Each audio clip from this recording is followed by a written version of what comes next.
Here's my other bar that I have as a stand-in, but you can see that is fairly sizable. So let's see how bad I can mess this up. I got that reasonably filled in. I started to knock some slag off and I decided it didn't matter. So I'm gonna mount my mag drill and then try to drill this out. Alright, here we go. Got this all set up. Let's see what happens.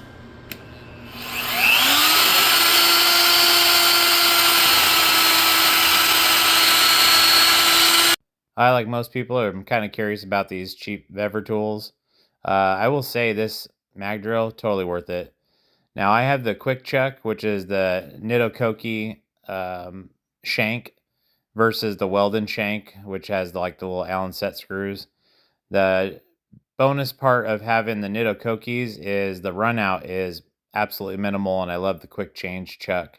Downside, a little bit more expensive for the annular cutters, but for the money, it's totally worth it. Okay, I just kind of buzzed off that little bit of weld there, but not too bad looking. And you gotta remember, I didn't weld any of this, and I have to open this up a little bit so that way the new piece fits in. So I think what I'm gonna do is I think that's good enough. I think what I'm gonna do is maybe weld that up just a tiny bit.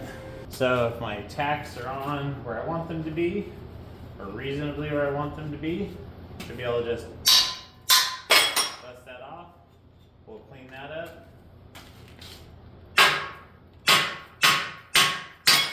Bust that off the table. Knock that off that. And there we go.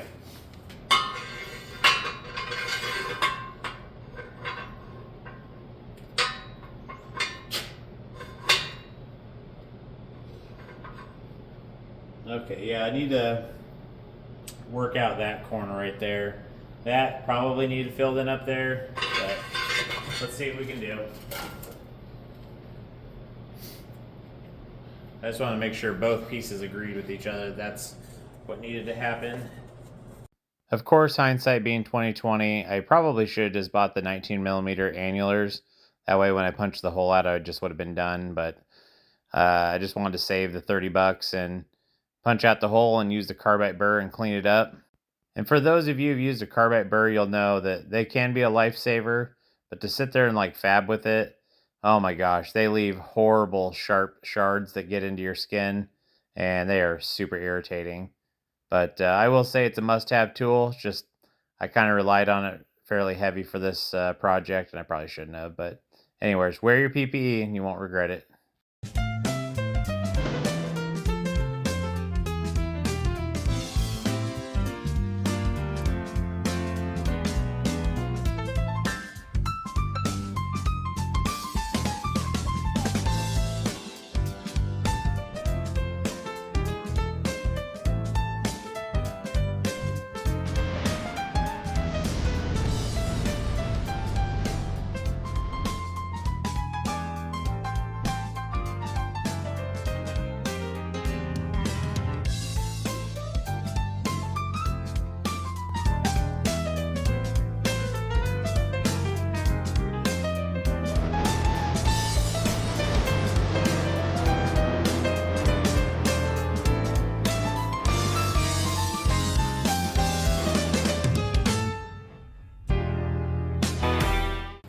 Alright, besides the profile on this upper piece, I actually want to call this part done. I'm reasonably happy with that, actually.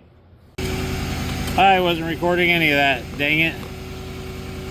So, my first weld had a ton of porosity, so I ground it all out. And this one, I'm actually super proud of. I like that weld. All right, let's stack welds in there now. So if you don't recall, earlier in my other videos, I welded in this centerpiece with the flux core welder, and I just put a single pass on it. And then what I figured out, and I didn't know this till now, but when you do stick welding over that flux core, the flux core weld is so dirty that even though I cleaned up all the slag and everything, when you weld it over top of it, it created additional porosity. So that's a new one on me. It's me learning. So I had to go back, and before each weld, I had to grind it out and then re-weld in with the stick, so that way it didn't have the porosity in it.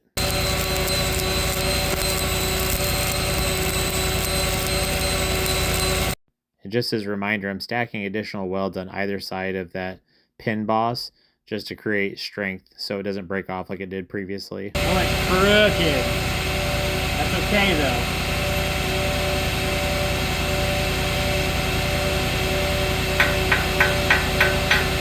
A welder I am not.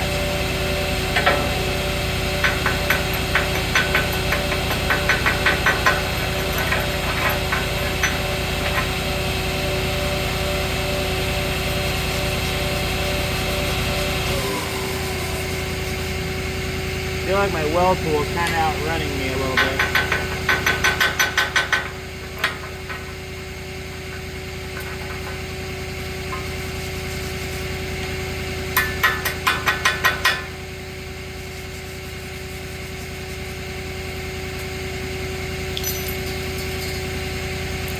I'm getting really happy that this welding is actually going okay.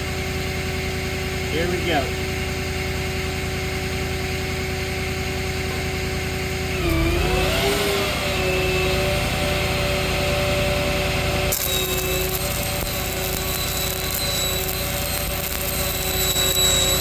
So like I've mentioned, I'm not a great stick welder. I have very few hours behind the stick welder, and then on top of that, I'm also learning with my Arc 300 on the truck.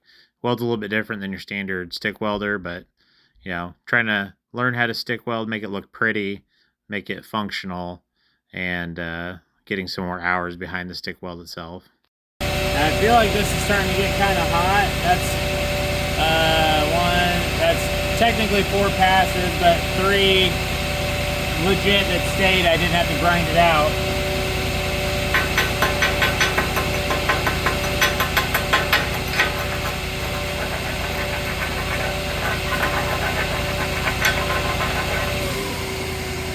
And I actually want to start stacking it out on this plate next.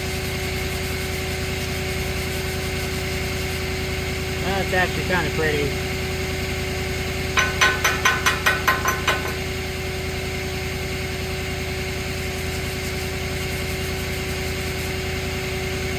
Who's learning how to weld? This guy. Appreciate you guys following me along. If you wouldn't mind, hit that subscribe button and share this video with anybody that you think might enjoy the fabrication or project building. But I appreciate you following me along. Hit that like button, hit the hype button after that. Now let's get back to that live action. Not too shabby. There's still some slag in there. I guess I didn't chip it off as good as I thought I did. It's hard to see out here. Anyways, not bad. I still want to stack maybe like another weld up on this piece, and then like another one and like another one. So I'm actually going to start by grinding at this one because last one had so much porosity in it.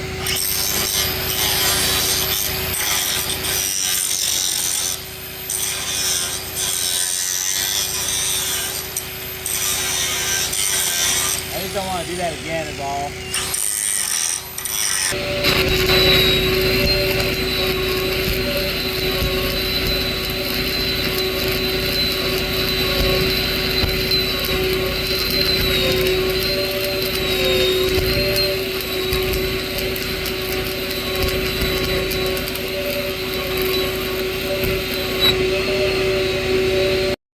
I did want to just add in there for those of you who are welders, I am stopping in between each pass and knocking the slag off and wire brushing. I'm just editing it out just to prevent any slag inclusions.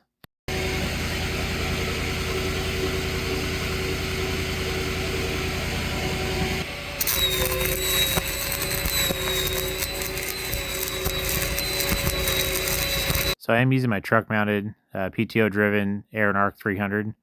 And this is 7018 1/8" rod at about, I think, 110 amps. Couple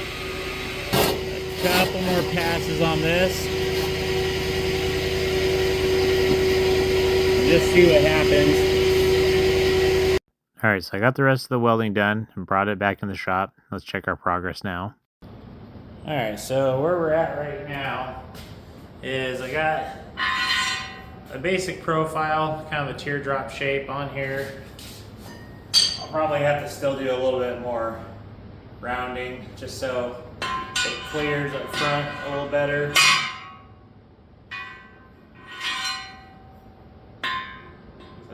I think I'm sticking out up here just a little bit on some spots, but we'll get that figured out here in a minute. But I'm going to try to extract out this bolt right here because I want to reuse that for holding my pin in place. I'm going to try to get this extracted out of here.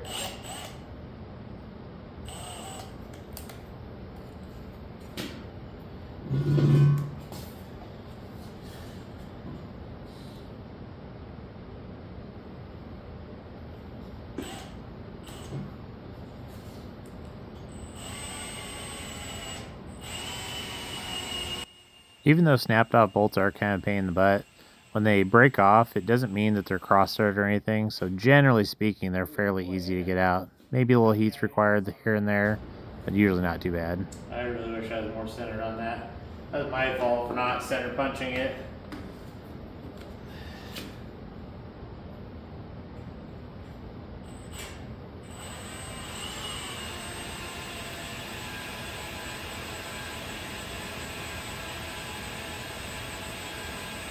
I just used a couple drops of ATF just to have some lubricant. Don't want to overheat or damage my drill bit. Getting down there.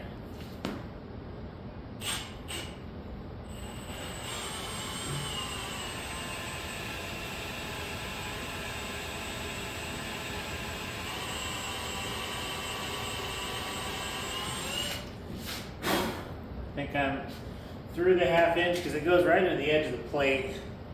So we're gonna have to try to call this good. Hopefully I can get this.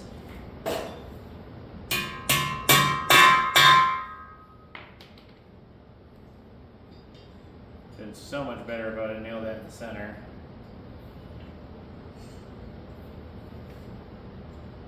Doesn't seem to matter here. Looks like I got it.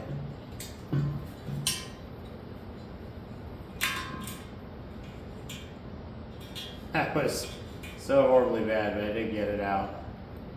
Yay. You can see how much I missed it by. I just barely clipped that first thread. Anyways, got that out.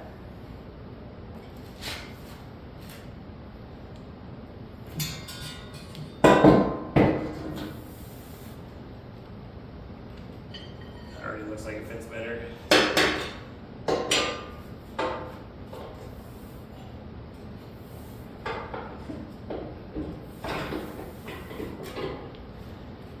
So this part's kind of hard to tell, but I don't have this exactly flat, meaning all the wings and all the little pivoting sections are extremely flat because the blade is used, so it's not super flat. I tried shimming it.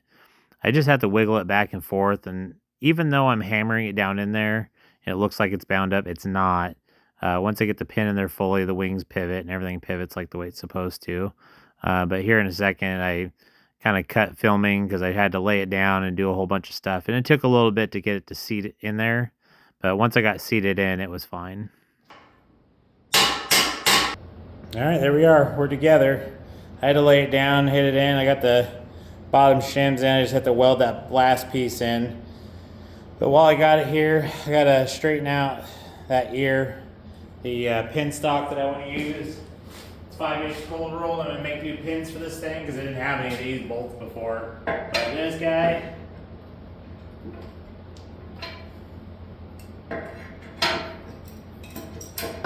it don't fit at all. So I have to straighten something out about it.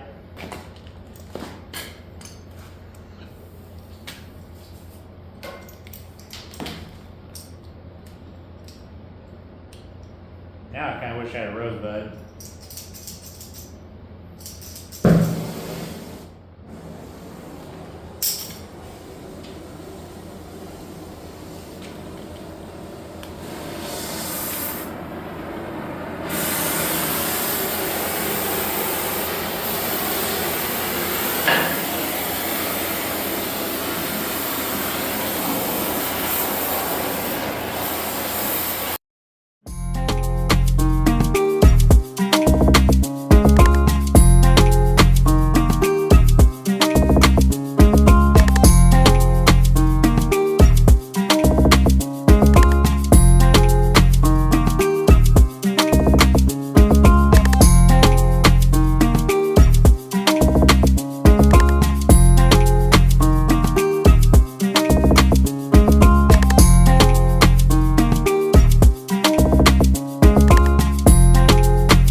projects keep fucking with it, it gets worse.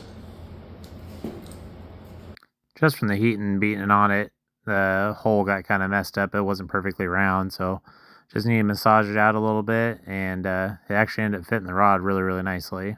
Yeah, it looks good. So I straightened this out. That looks fairly parallel. That was already parallel. I didn't mess with that one. Didn't mess with that mount. This one, this one was bent down and twisted, or twisted like this ear was pulled down, and then this whole thing was bent down. So it looks like I got those fairly squared up with the torch. Like I said, we got the pin is in. The pin is in.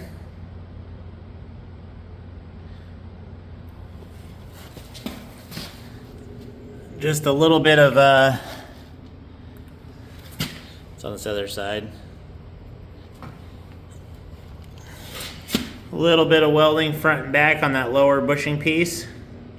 I think we're at a good point where I need to tackle my mount next, and really need to get to figuring out the hydraulics, but I think we're sitting pretty good right now.